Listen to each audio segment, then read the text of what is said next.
Assalamualaikum warahmatullahi wabarakatuh. Sebelum belajar, mari kita berdoa bersama. Bismillahirrahmanirrahim. Baik, untuk melanjutkan pembelajaran kemarin itu pembelajaran keempat. Ingatkan tentang cerita si Edo dan Pak Rudi ya. Di bawah kandang kelinci, Edo melihat seekor siput yang sedang berjalan perlahan-lahan. Edo pun berusaha untuk mengambilnya. Kelinci dan siput sama-sama hewan, tetapi gerakannya kok berbeda ya? Coba perhatikan gambarnya. Kelinci melompat sudah jauh, sedangkan siput masih di dekat Edo. Nah, kelinci bergerak lincah, berlari dan meloncat, sedangkan siput bergerak sangat pelan. Mengapa bisa begitu ya? Gumam Edo penasaran. Ya, perhatikan gambar kelinci. Ayo amati. Kenapa kelinci bisa lincah jauh larinya dibandingkan dengan siput? Coba kita perhatikan apa yang bisa membuat kelinci ini melompat jauh, berlari lebih cepat daripada siput. Kita lihat alat geraknya, yaitu kaki. Kaki kelinci ini bergerak untuk melompat, berlari. Jadi kelinci alat geraknya yaitu kaki. Sedangkan siput dia tidak punya kaki, jadi jalannya pelan. Coba temukan perbedaannya antara kelinci dan siput. Kelinci merupakan hewan vertebrata. Apa itu vertebrata? Vertebrata adalah hewan yang memiliki tulang belakang. Sedangkan siput namanya hewan avertebrata, tidak memiliki tulang belakang. Terus karakteristik berikutnya yaitu apa ya? Kenapa dia bisa melompat jauh? Karena gerakannya sangat lincah. Sedangkan siput karakteristiknya gerakannya lambat, berjalan seolah-olah merayap. Sedangkan kelinci berjalan, melompat, berlari sangat jauh.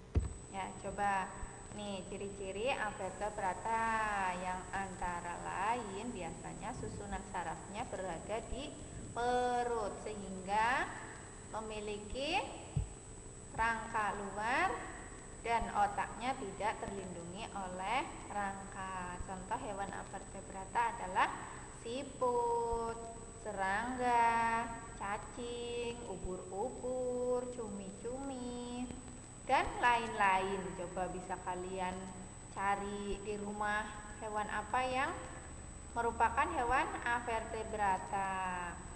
Coba amati organ gerak siput berikut ini ya.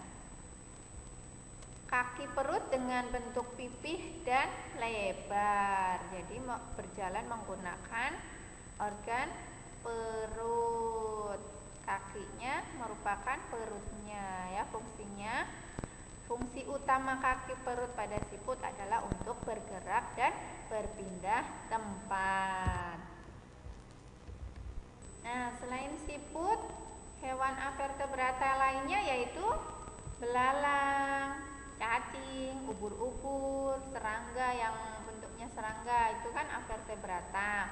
Nah, di sini tulis belalang, nama organ geraknya apa? Misalnya sayap, boleh. Terus fungsinya bagaimana? Fungsinya apa? Tuliskan ya. Selanjutnya cacing, nama organ geraknya apa?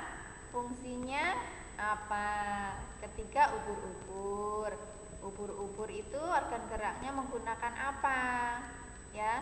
Terus fungsinya itu untuk apa? Dituliskan ya.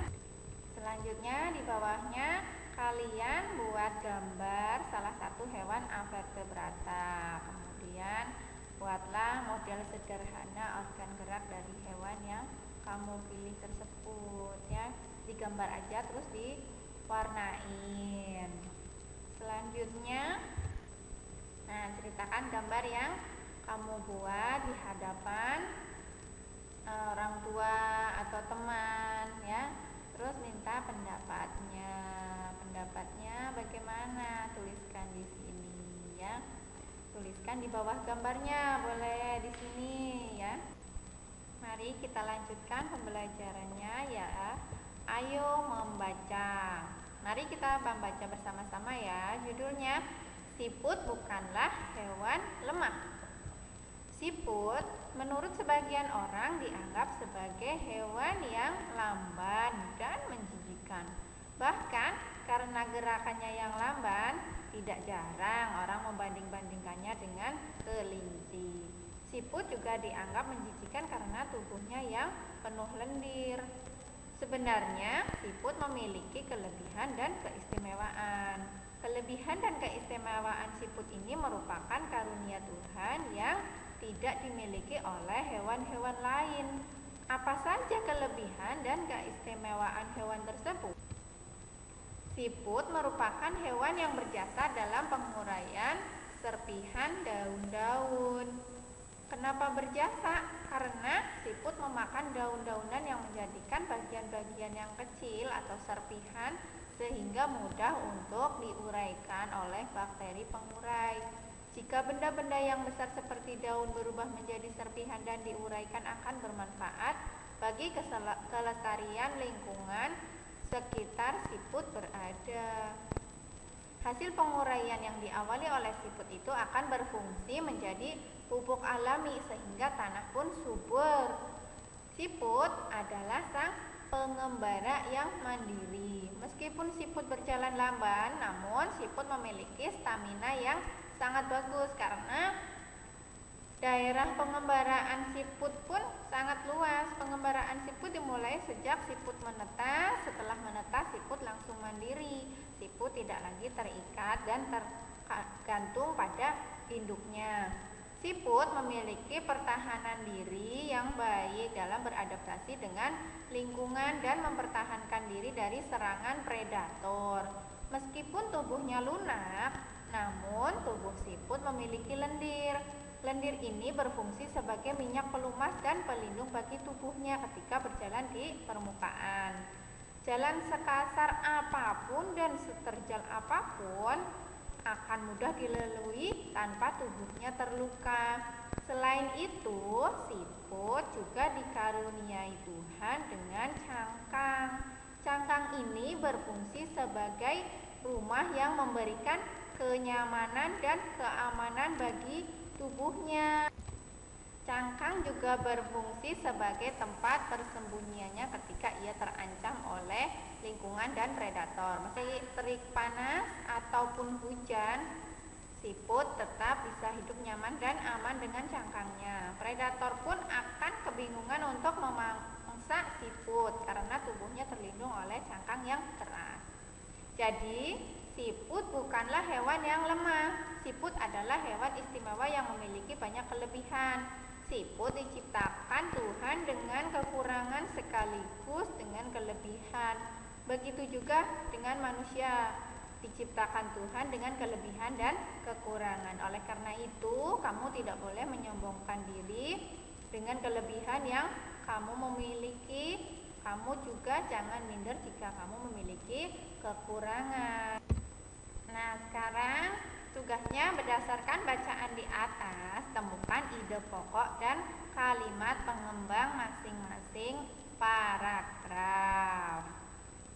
Masing-masing paragraf. Paragraf 1, ide pokoknya apa? Yang kedua, ide pokoknya apa?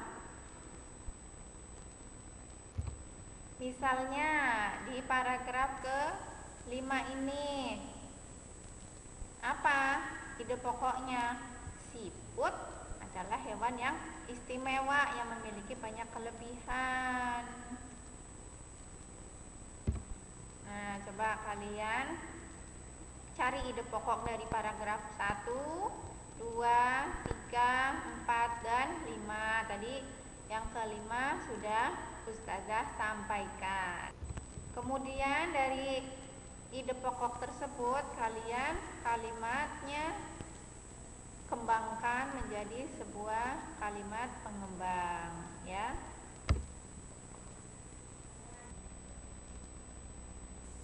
Kamu telah berhasil menemukan dan menuliskan ide pokok dan kalimat pengembang. Sekarang coba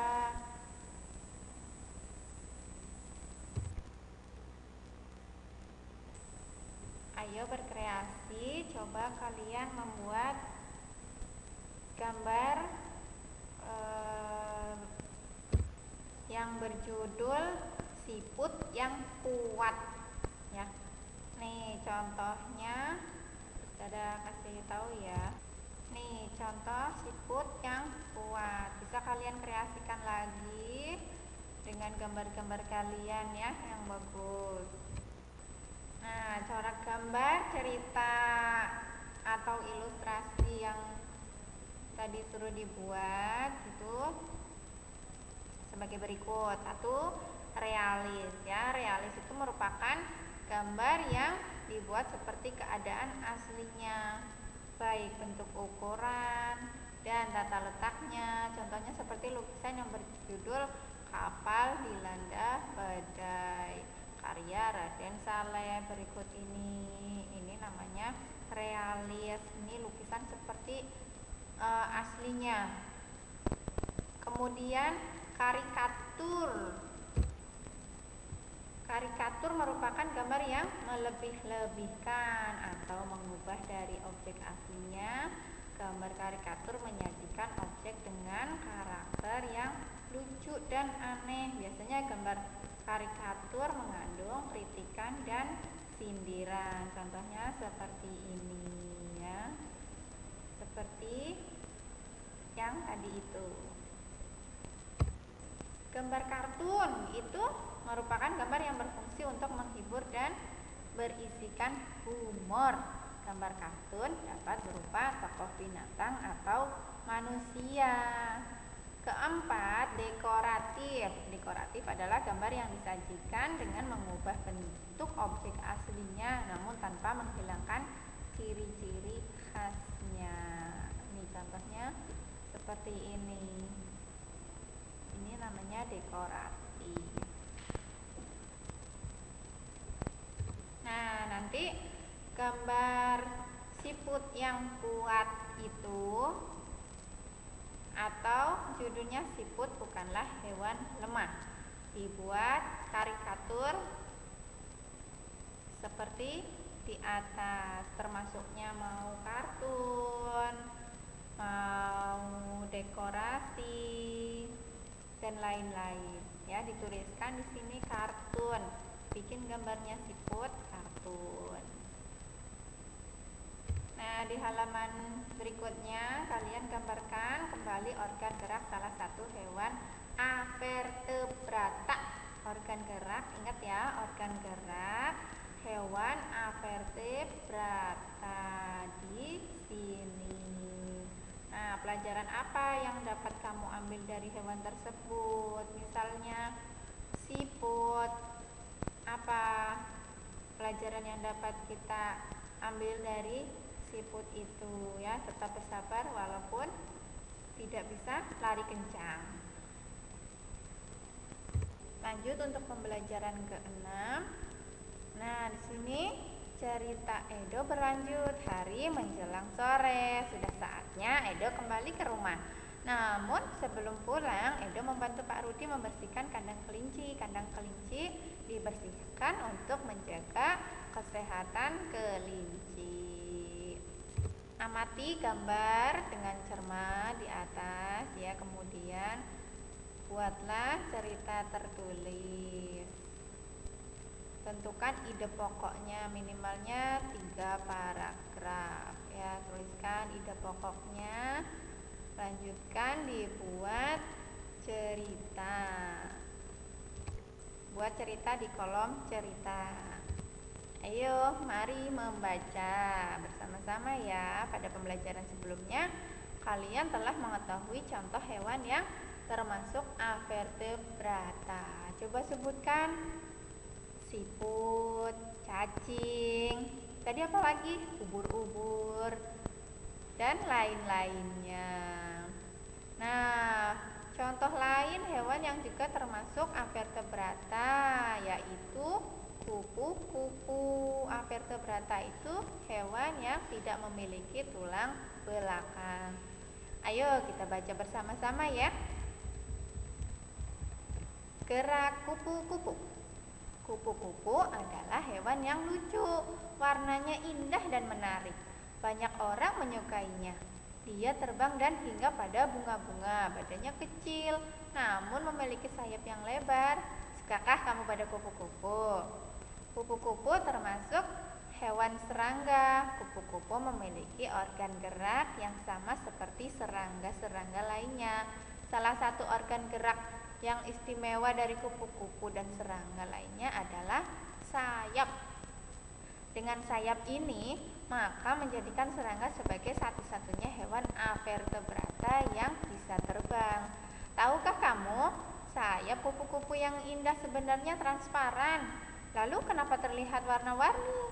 Sayap kupu-kupu terlihat warna-warni karena perbedaan kecerahan pada setiap lapisan tipisnya. Kupu-kupu memiliki kemampuan terbang yang luar biasa. Kupu-kupu bisa terbang sejauh ribuan kilometer untuk mencari daerah yang hangat ketika musim dingin tiba. Kupu-kupu akan kembali lagi menempuh jarak ribuan kilometer ketika musim semi tiba. Meskipun demikian, kupu-kupu tidak bisa terbang apabila suhu tubuhnya di bawah 30 derajat Celcius. Nah, dari bacaan kupu-kupu di atas, tentukan ide pokok dari masing-masing paragraf bacaan di atas. Kalau masih belum menemukan ide pokoknya, bisa dibaca ulangin lagi ya. Nah, kamu telah mengetahui organ gerak hewan avertebrata dan vertebrata. Pada pembelajaran sebelumnya, kamu telah mengetahui gerak kelinci dan siput dan bahkan kupu-kupu. Coba buat perbandingan antara keduanya, antara hewan vertebrata yang memiliki tulang belakang dengan hewan yang avertebrata tidak memiliki tulang belakang. Baik.